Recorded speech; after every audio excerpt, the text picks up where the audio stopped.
A paz do Senhor, bem-vindos a mais uma videoaula produzida pelo Departamento da Escola Bíblica Dominical da Igreja Evangélica Assembleia de Deus em Londrina. Neste terceiro trimestre do ano de 2025, estamos estudando a lição sobre o tema Doutrina, Comunhão e Fé, a base para o crescimento da Igreja em meio às perseguições. Hoje, comentaremos a lição de número 5, uma igreja cheia de amor. O textuário diz assim: E era o coração e a alma da multidão, dos que criam, e ninguém dizia que coisa alguma do que possuía era sua própria, mas todas as coisas lhes eram comuns. A verdade prática diz assim: o amor é o elo que mantém a unidade da igreja local. Sem o amor, não existe relacionamento cristão saudável. A leitura bíblica em classe está no livro de Atos, no capítulo 4, dos versos 32 a 37. Bem, queridos, podemos entender que o livro de Atos trata o Pentecostes e o início da igreja como um fenômeno que mostra a reversão dos efeitos da queda e do pecado na vida da humanidade. Na queda, nós vemos a rebelião do homem contra Deus, querendo ser Deus, se tornar igual a Deus. Nós vemos a desobediência ao mandamento divino e aí temos as consequências, que é uma crise existencial do próprio homem e também uma quebra do relacionamento do homem com Deus e, consequentemente, do homem com seu semelhante. Temos ali, neste momento, o homem dominado por medo, pelo orgulho, pelo egoísmo. E o resultado disso é a desunião, é a violência, é a ganância, é a injustiça e a corrupção dominando todas as esferas da vida humana. Porém, após o Pentecostes, nós vemos uma reversão desses efeitos. Nós temos a reconciliação com Deus, agora Deus habitando entre seu povo por meio do Espírito Santo. Nós vemos a mudança de mente e de postura daqueles crentes que creram em Jesus Cristo e agora estão cheios do Espírito Santo. Ousadia, uma obediência alegre e espontânea. Vemos amor, vemos unidade, vemos justiça. O que era egoísmo e interesse próprio, agora nós vemos uma preocupação com o semelhante. O que era cobiça e ganância, agora vemos generosidade. O que era simplesmente interesses escusos, mesquinhos, agora nós vemos desprendimento. Essas são as verdadeiras evidências da ação do Espírito Santo na vida de uma pessoa e na vida de uma igreja.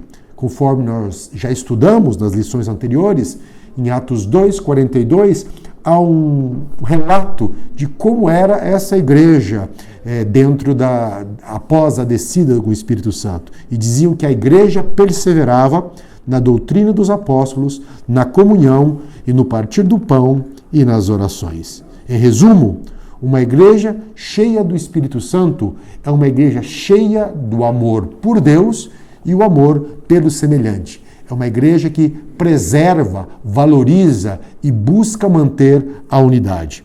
E esta marca, este amor, a gente consegue verificar na comunhão da igreja. O ponto 1 da lição, o tópico 1 do ponto 1, diz o crescimento da igreja cristã. Mediante a pregação do Evangelho no poder do Espírito Santo, a igreja cresceu. Dos 120 crentes iniciais no momento da descida do Espírito Santo, agora se tornava uma multidão. As pessoas que criam formavam uma bela comunidade dinâmica e generosa. Então nós temos duas características básicas desta igreja nascente. Primeiro, uma postura dos apóstolos, em que eles se preocupavam, eles priorizavam dar o testemunho da ressurreição de Jesus Cristo. E mesmo diante da perseguição, mesmo diante da proibição das autoridades religiosas, eles ficavam unidos em oração, estudando a palavra e mostrando que Jesus Cristo era o Messias prometido, que veio ao mundo, morreu pelos pecados do povo e ressuscitou ao terceiro dia e que em breve voltaria para buscar a sua igreja. Era a prioridade dos apóstolos. E também temos a postura dos crentes. Eles, entendendo a mensagem, entendendo a obra da cruz, entendendo o chamado que lhes era feito, eles viviam em unidade, num sentimento de comunidade, de convivência, em alegria, em generosidade. E isso porque eles seguiam o mandamento do próprio Jesus, amando a Deus, amando o semelhante e, se necessário for, dar a vida pelo semelhante. Assim como Jesus disse aos seus discípulos, enquanto ainda estava no seu ministério terreno, o Filho do Homem não veio para ser servido, mas veio para servir, para dar a sua vida para o resgate de muitos. E a igreja entendeu isso. Ela também se colocava nesse espírito de Jesus Cristo, na busca por servir o seu semelhante, de atender as necessidades de cada um.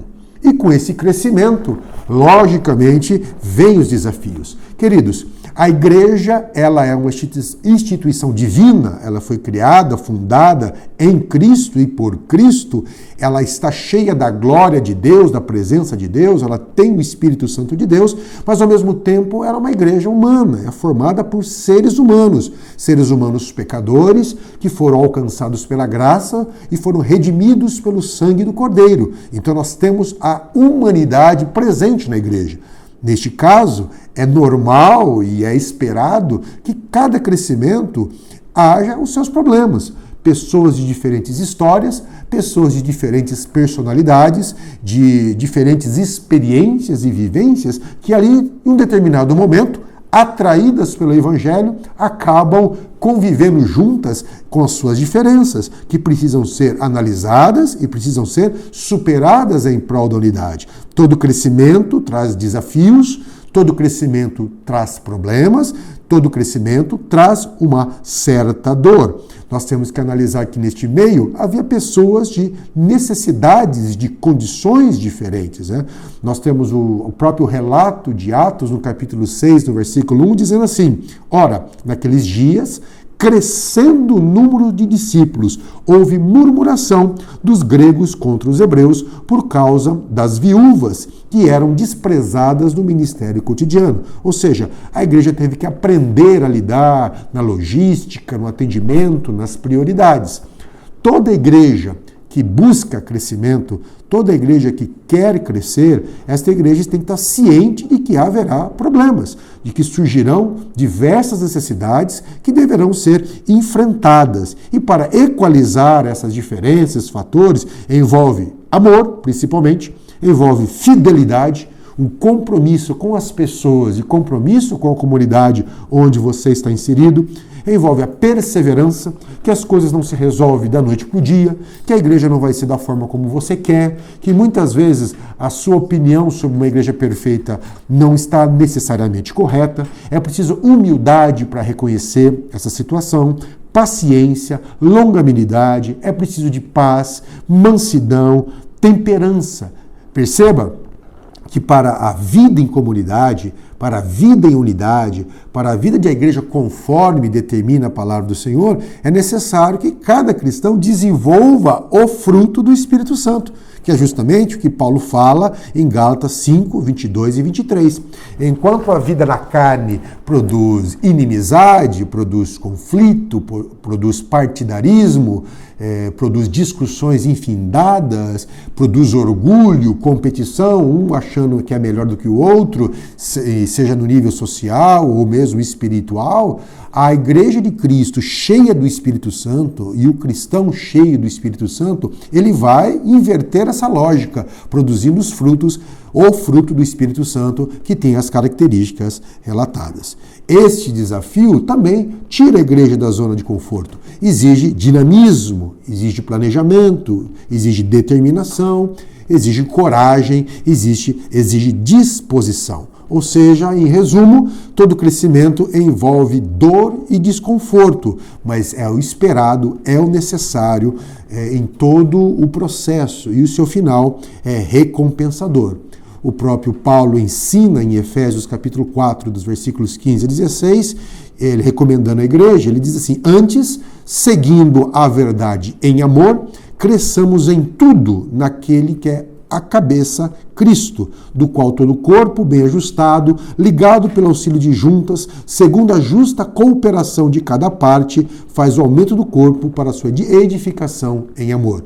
Então Paulo nos dá aqui um caminho para o crescimento, seguir a verdade em amor.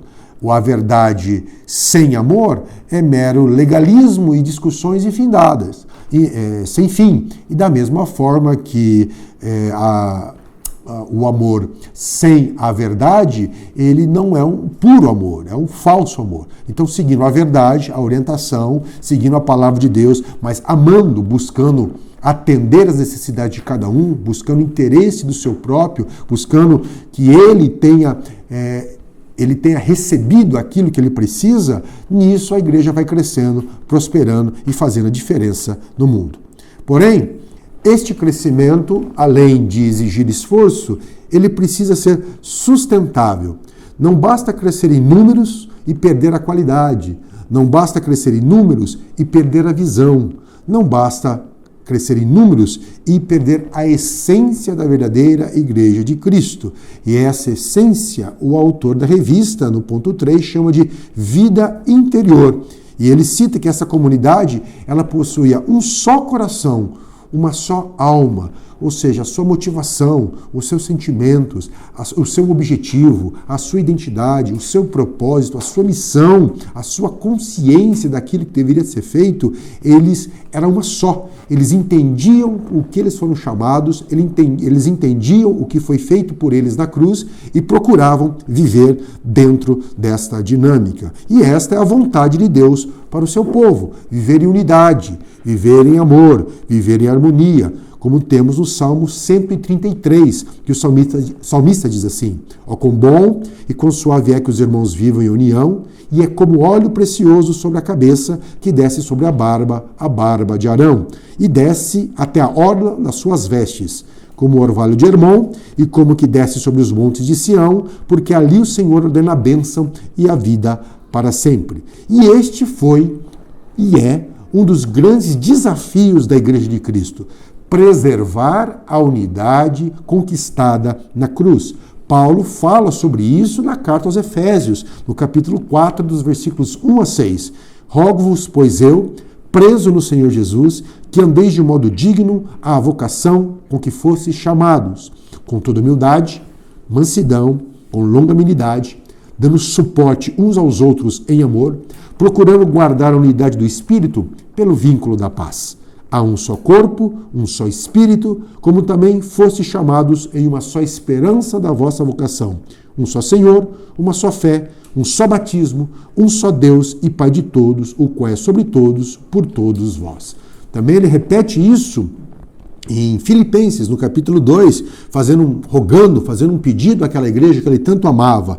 Portanto, se há algum conforto em Cristo, se há alguma consolação de amor, se há alguma comunhão no Espírito, se há alguns entranháveis afetos e compaixões, completai o meu gozo, para que sintais o mesmo, tendo o mesmo amor, o mesmo ânimo, sentindo a mesma coisa. Nada façais por contenda ou por vanglória, mas por humildade. Cada um considere os outros superiores a si mesmo. Não atente cada um para o que é propriamente seu, mas também para qual é o dos outros, de sorte que haja em vós o mesmo sentimento, a mesma atitude, a mesma postura que houve em Cristo Jesus.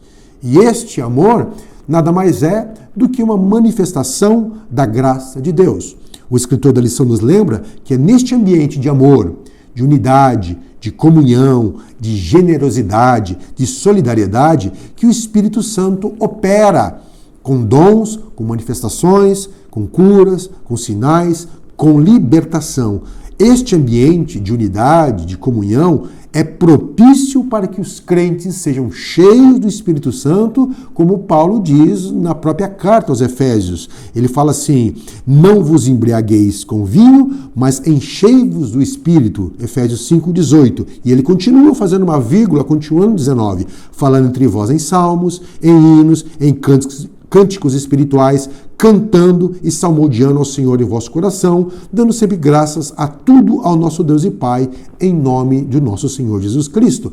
Então Paulo nos diz que, primeiro uma negativa, uma ordem negativa, não se embriaguem com vinho, e depois uma ordem positiva, encha-se do Espírito Santo. E como se faz isso? Na comunhão, na adoração, na igreja, celebrando a fé, falando entre vós, cantando com salmos, hinos, um ajudando o outro. É o ambiente para que a igreja e para que o crente seja cheio do Espírito Santo. E Lucas relata que havia em todos uma abundante graça, nos apóstolos, na ousadia da pregação do Evangelho, com sinais, com autoridade, com curas, com uma postura de sendo utilizados por Deus a todo momento, mas também havia a igreja promovendo unidade, comunhão e generosidade, criando um ambiente contagiante, atraindo as pessoas, testemunhando ao mundo o poder transformador do Evangelho nas palavras e através da vida. E veja, a motivação dos crentes em viverem assim era gratidão pela graça, pelo favor imerecido recebido da parte de Deus. Não tinha nada a ver com o medo de ser punido, não tinha nada a ver com alguma expectativa pessoal de ganho, não tinha nada a ver com uma barganha com a divindade, não tinha nada a ver com o desejo de ser reconhecido, não tinha nada a ver com interesses pessoais mesquinhos ou de atender às suas carências. Tudo era espontâneo, tudo era em gratidão pela salvação recebida em Cristo. E aí, dentro desse ambiente, existe na igreja a manifestação do amor na solidariedade cristã, que é o último ponto da revista. E isso se dividindo na busca pela equidade, ou seja, o que é equidade? Reconhecer o direito e a necessidade de cada um. É fruto do amor, é fruto da solidariedade e tem a ver com aquilo que a Bíblia chama de justiça.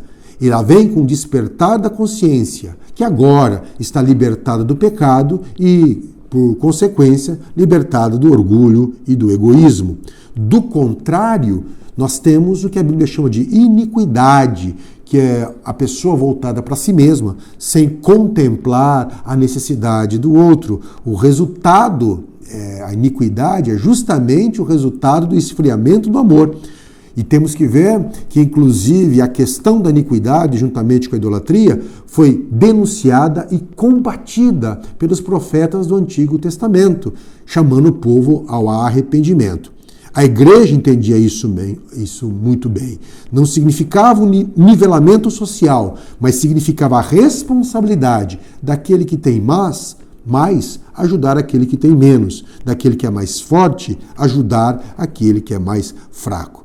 Na igreja, o amor era visto na prática. Na igreja do início do Pentecostes, estava no coração, na motivação e na ação.